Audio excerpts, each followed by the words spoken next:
बच्चों, आज के इस वीडियो में मेरा टॉपिक है टाइप्स ऑफ क्रोमोसोम।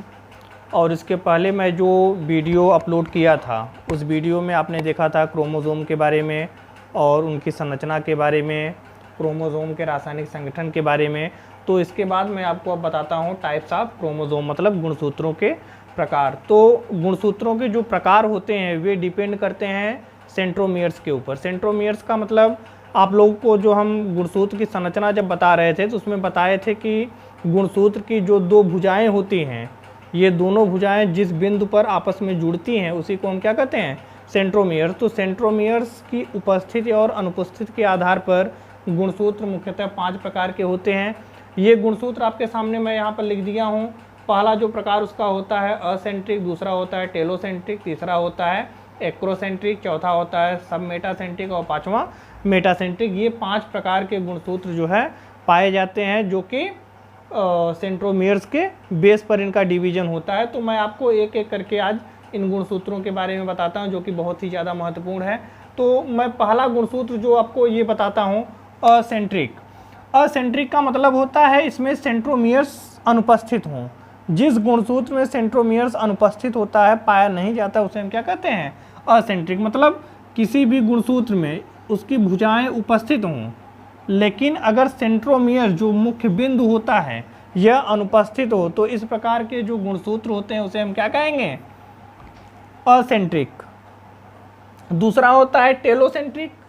टेलोसेंट्रिक का मतलब होता है कि अगर जो है किसी भी गुणसूत्र में भुजाएं उपस्थित हों लेकिन उनके पूंछ की साइड, टेल की साइड जो है सेंट्रोमियर्स पाए जाएं, तो इस प्रकार के गुणसूत्र को हम क्या कहते हैं, टेलोसेंट्रिक। जैसे अगर भुजाएं जो है उपस्थित हों और यहाँ पर जो है एक मुख्य बिंदु जो है सेंट्रोमियर्स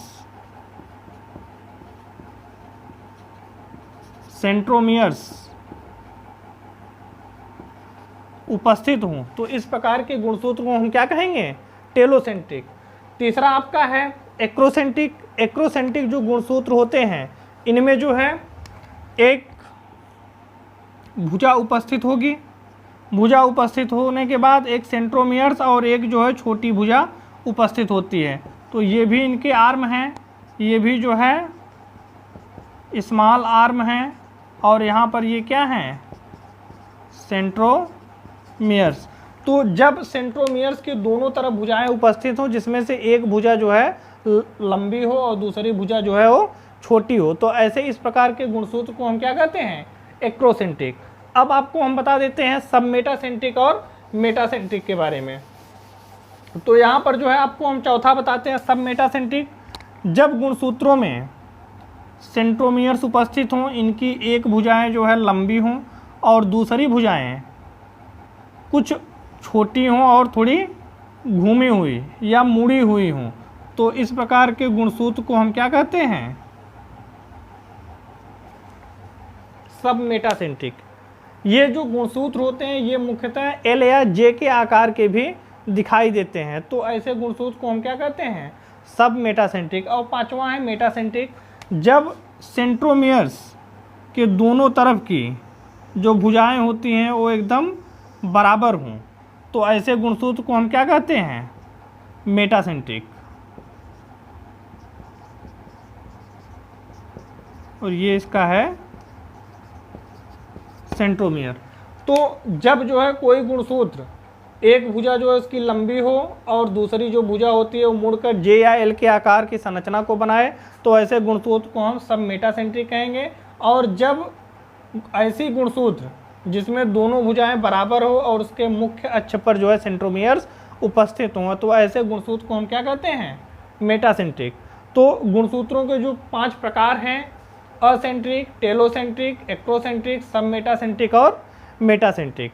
अब हम आपको जो है गुणसूत्रों की संख्या के बारे में बताते हैं, नंबर ऑफ क्रोमोसोम के बारे में बताते हैं।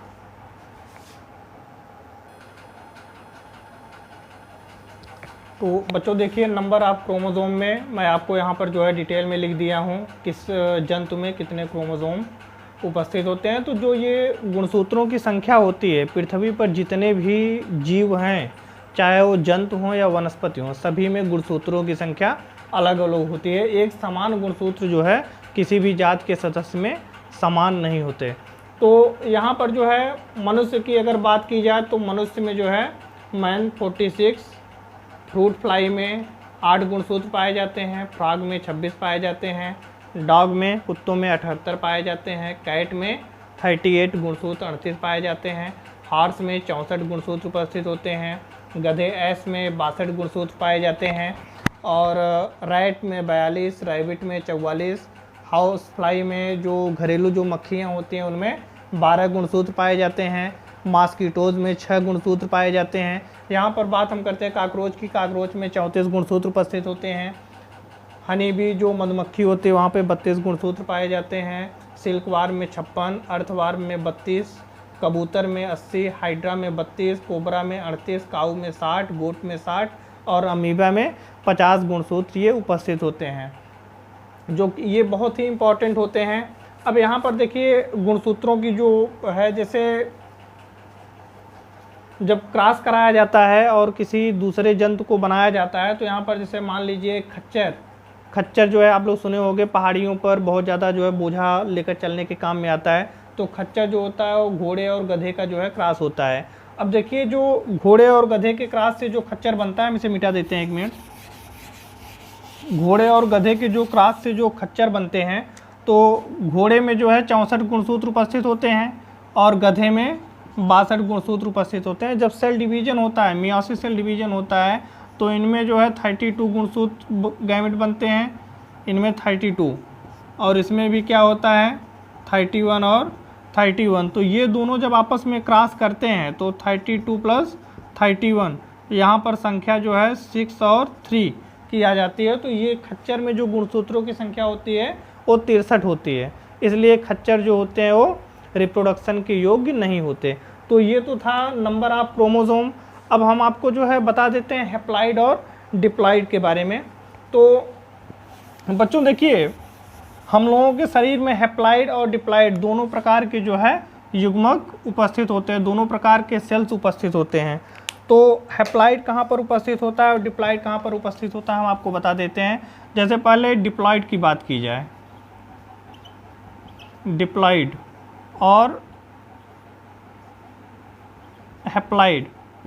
डिप्लॉइड और हैप्लॉइड की अगर हम बात करें तो डिप्लॉइड जो है ऐसी कोशिकाओं में पाया जाता है जहाँ पर माइटोसिस सेल डिवीजन होता है, और हैप्लॉइड जो है ऐसी कोशिकाओं में पाया जाता है जहाँ पर मियोसिस सेल डिवीजन हो। तो हम लोगों के शरीर में जो है 2 प्रकार की कोशिकाएं पाई जाती हैं। एक कोशिका वो होती है जिसमें माइटोसिस सेल डिवीजन होता है, जो हमारे फिजिकल जो सेल्स हैं, और जो हमारे रिप्रोडक्टिव सेल्स होते हैं वो हैप्लॉइड होते हैं। तो डिप्लॉइड का मतलब होता है कि वे कोशिका जिनमें गुणसूत्रों की संख्या मात्र कोशिका के बराबर हो, ऐसे कोशिका को हम डिप्लॉइड कोशिका कहते हैं। और हैप्लॉइड का मतलब होता है ऐसी कोशिकाएं जिसमें गुणसूत्रों की संख्या मात्र कोशिका की आधी रह जाए, यानी वहाँ पर मियोसिस सेल डिवीजन हो, तो ऐसी कोशिका को हम क्या कहते हैं, हैप्लॉइड सेल्स कहते हैं। अब हम आपको जो है गुणसूत्रों के कार्य के बारे में बता देते हैं। गुणसूत्रों के बहुत ज़्यादा कार्य होते हैं। जैसे हमारे शरीर में या जीवों के शरीर में जैविक एवं आनुवांशिक क्रियाओं का जो नियंत्रण होता है वह गुणसूत्रों के द्वारा ही होता है। आनुवांशिक लक्षणों को पीढ़ी दर पीढ़ी, एक पीढ़ी से दूसरी पीढ़ी में ट्रांसफ़र करने का कार्य कौन करता है, गुणसूत्र ही करता है। क्योंकि गुणसूत्र की संरचना पर हम आपको बताए थे कि जो छोटे छोटे गोल संरचनाएं पाई जाती हैं वाल्डेन ने उन्हीं को क्या कहा था, जीन कहा था, और जीन ही हमारी जो है लक्षणों को एक पीढ़ी से दूसरे पीढ़ी में ट्रांसफ़र करती हैं। तीसरे हम कार्य के बारे में बता दें तो जो क्रोमोसोम होता है ये हमारी उपापचयी क्रियाओं का नियंत्रण करता है। और चौथे कार्य के बारे में हम आपको बता देते हैं, जो स्थित संरचना या संख्या में जो परिवर्तन या जो जीवों में भिन्नताएं वेरिएशन देखे जाते हैं वो गुणसूत्रों के द्वारा ही देखे जाते हैं। जैसे हम आपको बताए ना अभी कि खच्चर, तो यहाँ पर जो है घोड़े और गधे के क्रॉस के द्वारा खच्चर तो बन जाता है। अब खच्चर जो है ना तो घोड़ा होता है ना तो गधा होता है, तो उसके अंदर जो वेरिएशंस उत्पन्न होते हैं वो किसके चेंजिंग के कारण उत्पन्न होते हैं, क्रोमोसोम के कारण ही उत्पन्न होते हैं। और मैं इससे पहले जो एक वीडियो जो है अपलोड किया था यूट्यूब पर सिंड्रोम्स के बारे में, आप उसमें देखिए मनुष्यों में बहुत सारे जो है सिंड्रोम्स उत्पन्न हो जाते हैं गुणसूत्रों के द्वारा। तो ये सब गुणसूत्र के कार्य थे, और पिछले जो वीडियो हम क्रोमोसोम्स के बारे में डाले थे उसे और इसे दोनों को आप देख लीजिए, आपका जो है गुणसूत्र का टॉपिक पूरा कंप्लीट हो जाएगा। धन्यवाद।